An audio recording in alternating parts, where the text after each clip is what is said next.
Who are the real deniers of Black history in America?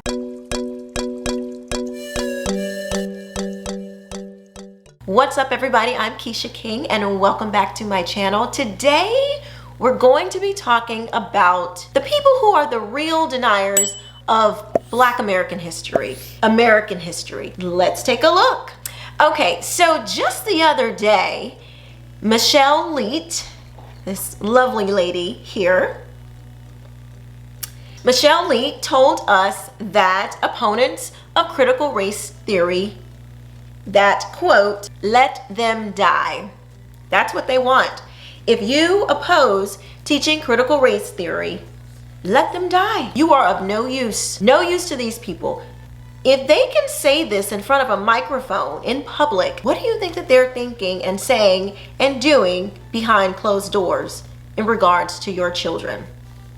So she did resign, thankfully, but she was the vice president of training at the Virginia PTA. She was also the vice president of Fairfax NAACP and vice president of communications for Fairfax County PTA. So sounds like she's had a lot of success. Vice president in all three of those roles. What was her oppression? Because she didn't get president? I don't know, I'm not sure. But however, she, successful woman. Who's holding her back? Who? So this leads me to this question. Who's really responsible for not telling the true history of Black Americans in particular? Who really doesn't want that story to be told?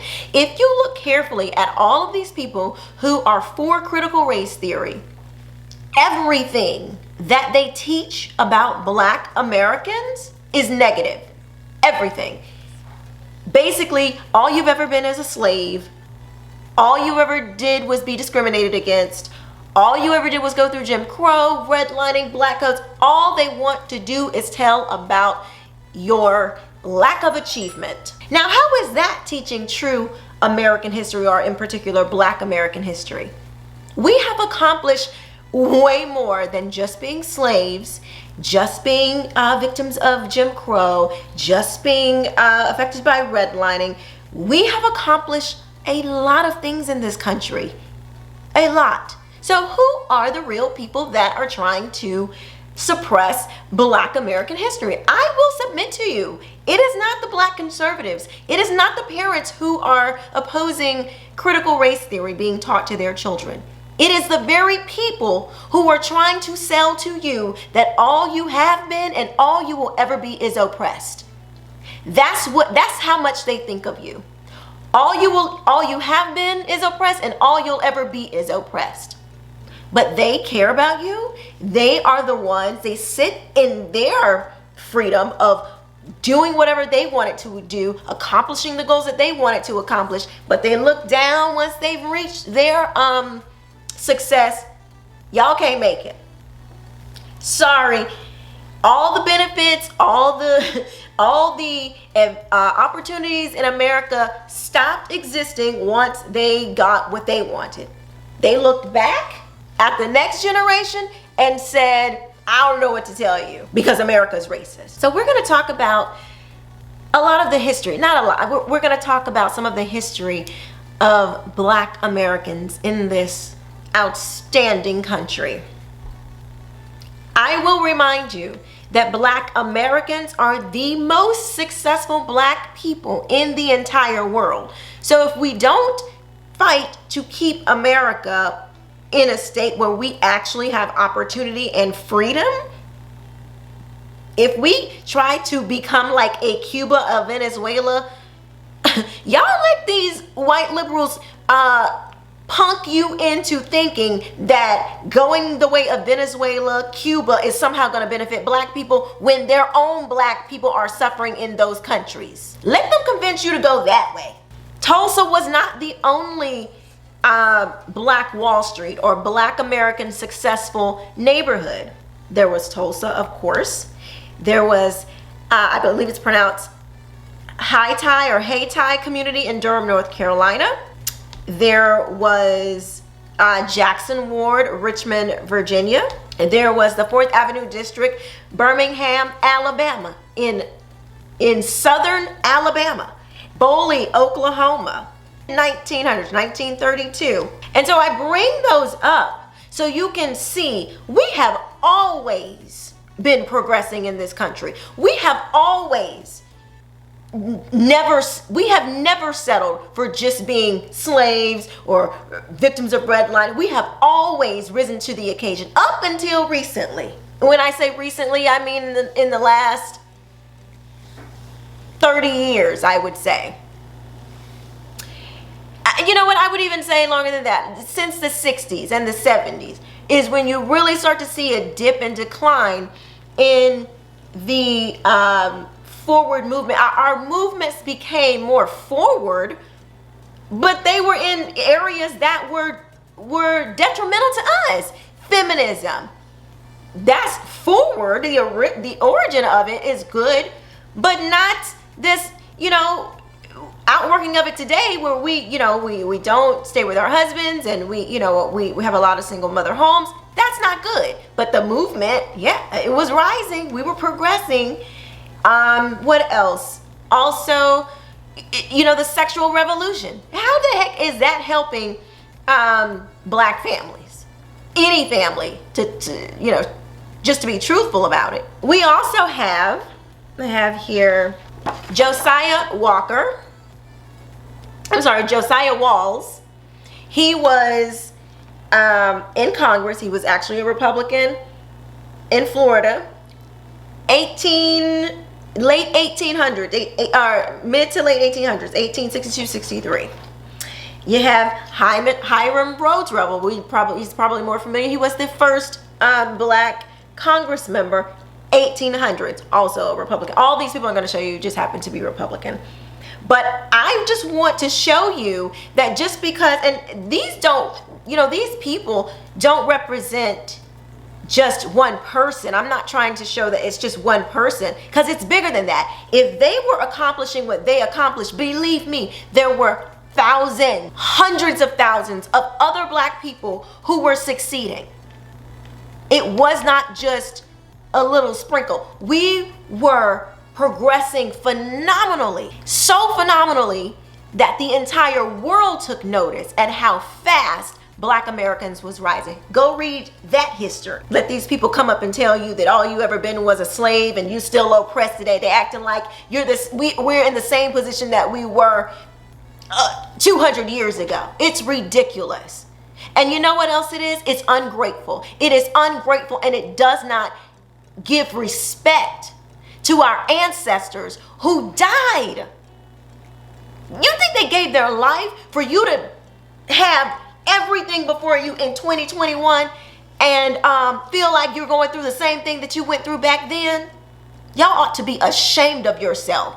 You ought to be ashamed of yourself. These representatives, these black Democrats primarily, who get up and tell other black people that all you ever been was a slave and all you'll ever be is a slave. And yeah, we're gonna write legislation and we're gonna be sneaky and slimy and getting into the public school system to tell your kids that all you'll ever be is slaves and oppressed. You keep letting them do this to your people. All right. Carter Woodson, American historian, author, journalist, founder of the American Association for the Study of African American Life and History, 1875. Okay, he was born in 1875. You know what a quote was? Switch parties if you're not being represented. Not today. You can't switch parties if you're not being represented. I was a Democrat for years. For years. And when I realized I wasn't being represented, I switched. But you can't do that. You're a sellout. Okay? So they say, Booker T. Washington, one of my favorite historical figures of all time. This man is an amazing figure. Born in 1856, died in 1915. he's one of our most famous historians. He studied at the Tuskegee Institute. He about created it along with some other people, but he was a wonderful historical figure at the Tuskegee Institute, and all of the things that he did for America is just phenomenal. Trades, that's where like a lot of trade, the idea of trades and those being instituted in schools, teaching people how to have their own businesses. He is very instrumental in the economic uplift and reframing the thinking of how to succeed in America. Booker T. Washington. George Washington Carver, we all know him. He was a scientist and an inventor, 1860 to 1943. He earned a master's degree of science from Iowa Agricultural College, and he later joined Booker T. Washington at the Tuskegee Institute. He was a farmer, or he encouraged farmers to diversify not only from cotton, but also to sweet potatoes and peas, and learning and leaching the soil of nutrients. Let's see. Also, we know he found, all these different things you can do with a peanut. I mean, just incredible. More than 300 derivative products from peanut and 118 from sweet potatoes. An American genius. Right here, American genius. Yeah, he was born a slave though. He was born a slave, but he is an American genius. But went through more stuff than all of you. Went through more hell than all of these people sitting up here telling you that you can't do anything. Went through more things than they even went through. But you got to be oppressed. Otherwise, let him die. James Weldon Johnson. He is from Jacksonville, Florida. How you doing? Republican as well. Everybody knows. Lift Every Voice and Sing. He wrote that song. He was a novelist, poet, songwriter, and an attorney. 1871 he was born. Died in 1938. Incredible, impeccable record. And just an American hero. An American just legacy. That's American history. Philip Randolph, another Floridian. We actually have a thoroughway here named after him. He was America's foremost labor leader, civil rights pioneer. He was born in Crescent City, Florida. Also a Republican. Let's see. He was very active in civil rights. Black American, historical, prominent figure. Mrs. Mary McLeod Bethune, my little sister and her husband's alma mater. She is the founder of Bethune-Cookman College. Educator, stateswoman, philanthropist, and civil rights activist.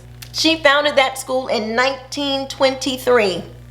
But all you can do is be oppressed. I'm sorry.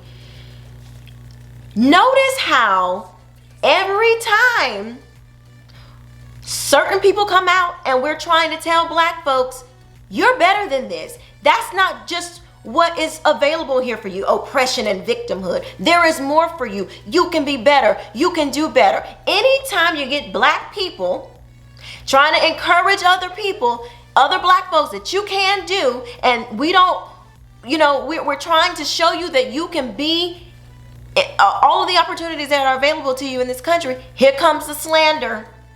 Here comes the, oh, you're a sellout. Here comes the, oh, you caping for white folks. Here comes the, you're a coon. Here comes the, you're responsible for black people's failures. Here comes the, but what about that one time when, in 2000, when a cop had a nasty attitude with me? Okay. You have a choice to make. You can either let these people continue to tell you, and you continue to tell yourself, that all you will ever be is oppressed.